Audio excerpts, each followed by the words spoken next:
Hello everybody, this is John. Last week when I posted the first video on this channel, I had chosen the channel name based on a domain that I had purchased a number of years ago. Throughout this last week, I've been contemplating whether or not that name was a true fit for the message I wanted to portray, or if it should be changed. After giving it some good thought, this all came down to one question. What exactly am I trying to accomplish? In the end, it came down to this. The primary goal for this channel is to honor the power of the Now platform. So with that in mind, I've made the decision to drop the outdated reference of snow for ServiceNow and to rename the channel to simply NOW-Spoonfed.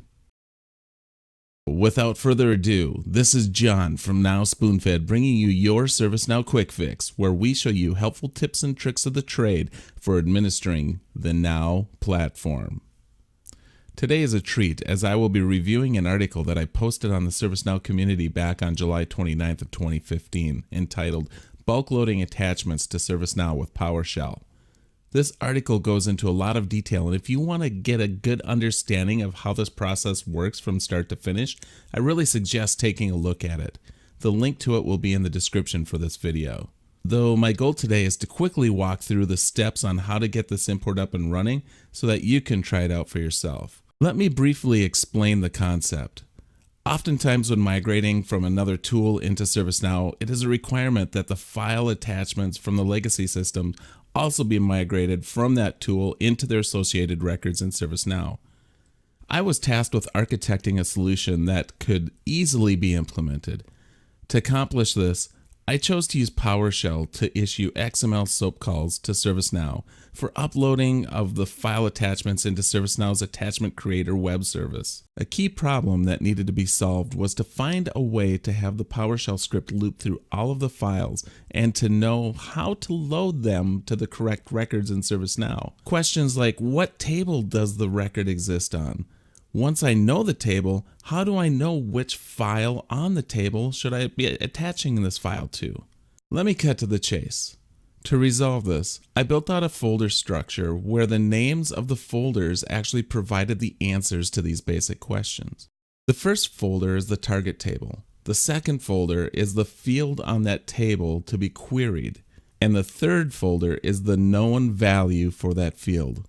Looking at the incident portion of this image, PowerShell knows that to upload file g.txt that it needs to query for the record on the incident table where the number equals INC 2064860 to find its sysid and then to attach file g.txt to that sysid. I've already built out this file structure on my computer. I have placed a text file into each base folder to be loaded to the associated hardware and instance records. Your next step is to download the PowerShell script attached to the community article and to save it to the SOAP folder. Once you have copied that file into the SOAP folder, you will need to update the 5 variables that are in the script. Be sure that the user account that you're using has the proper rights to access and edit records on the tables via SOAP.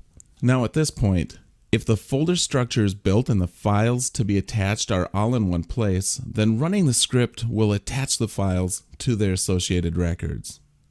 Let's switch over to my desktop and give it a go. As shown earlier, I have a folder named SOAP that contains the PowerShell file that I will be executing. By drilling into the export files folder, it can be seen that this import will be targeting the ALM hardware and incident tables. The asset tag subfolder indicates the name of the column to be queried on that table, and its subfolders indicate the value to be used to query that column. In this example, there are 3 records that will be updated, where the asset tag is one of these 3 values. The files to be loaded are contained within these folders.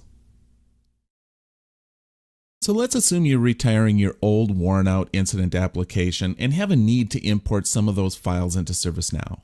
As you work to export the attachments from that legacy system, be sure to write the export process in a way that will move the exported files into folders that are named after a unique identifier from that legacy system. In this scenario, you may need to add a custom field to incident so that you can track this unique value when you import and transform those records. If you mapped the legacy incident to a custom field named legacy incident, your attachment import folder structure would look like this. The script would map to the incident table, where the legacy incident column matches the value of the legacy field value folder. It would then upload all of the attachments in that folder to that related incident.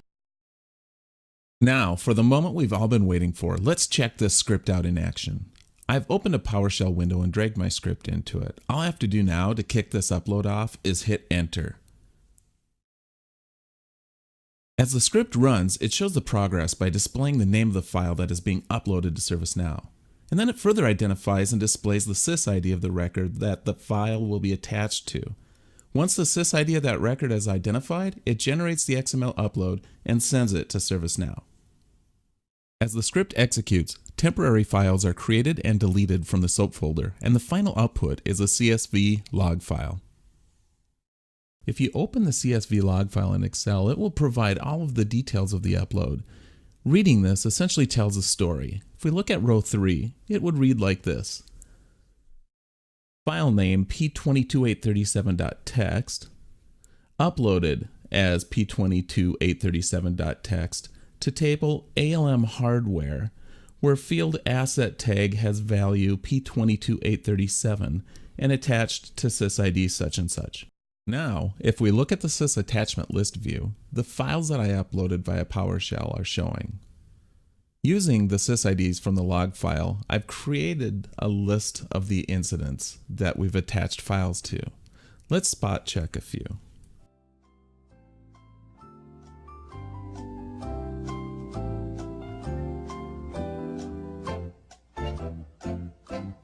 File is there. I'm going to go ahead and download this one. In each one of these, I basically just put a very small piece of text that had the incident number within them.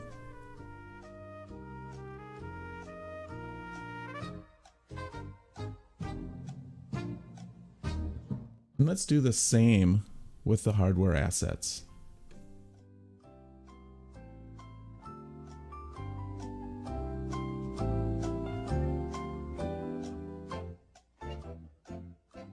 p22837 is the hardware asset that I had attached 2 files to, and we can see that both of them were attached.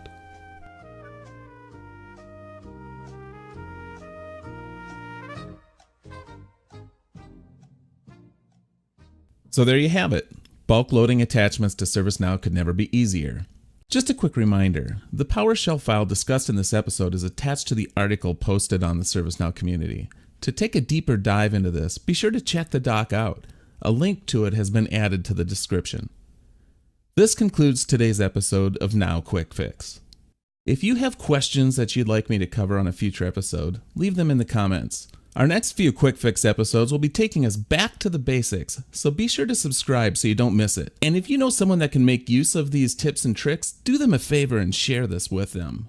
Thank you. Over and out. See ya.